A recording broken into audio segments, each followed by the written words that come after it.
What's up, everybody? It's Gary Vaynerchuk, and this is an Ask Gary V takeover of Behind the Brand. Talk to me about why you're so obsessed with the hustle. It feels like it's controllable. You know, it's tough, in a world where I've accomplished a lot of great things and I'm in a very happy place. Like, it makes me want to bring other values to other people, right? And so if I'm giving advice, if I'm putting out content, if I want something good to happen, if I'm so selfish that I want somebody to email me and say I've changed their life, I want to give them practical advice. And hustle's the only thing. I can't tell people become more talented.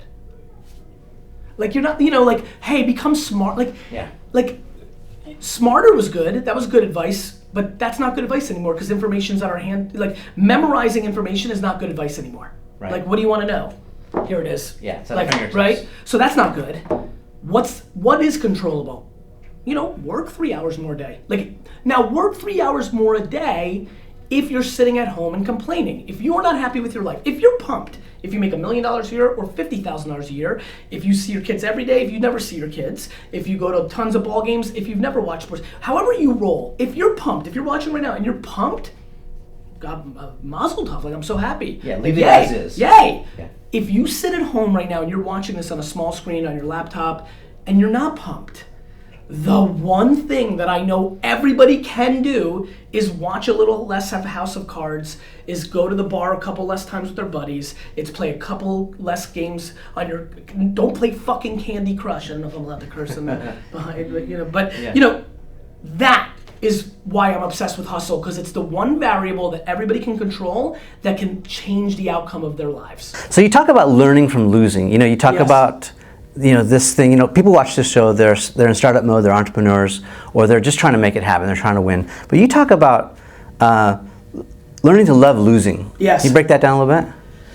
If you're putting on an entrepreneurial jersey, it's kind of like UFC. Like, nobody's going to go undefeated, right? Like, you expect the loss. Look, we've become friendly through the years. Yeah. Like, there's ups and downs, and it's just, you lose. You lose along with winning. Look, I'm also trying to talk about it a little bit more because I'm such an optimist that everything out of my mouth is I don't have a gear to complain about my losses. I'm not going to make content that has me crying. Yeah. And so I just know that being an entrepreneur means that, right now I'm in the midst of putting together a big deal.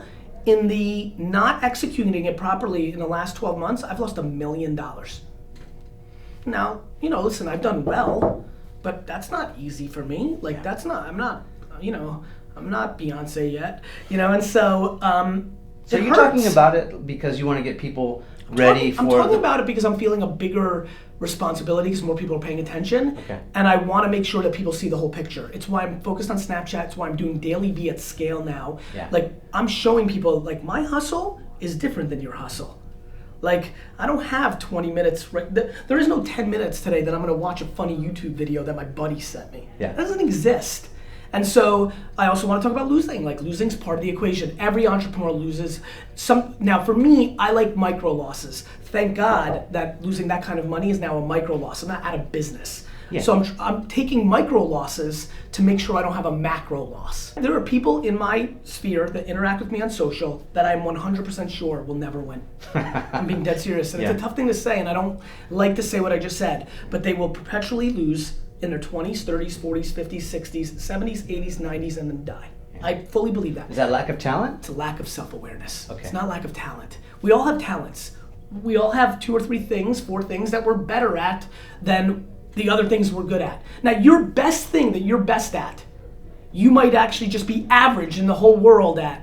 But if it's your best thing, it's the thing you need to do, because being average is a hell of a lot better than being below average. Right. Got it? Yeah. Self-awareness is the ultimate in our society right now, and we're living through a time right now where a lot of kids are being sold to become entrepreneurs when they're not. We're living in a time where people are being told to become famous and extroverts and put out content, and they're not.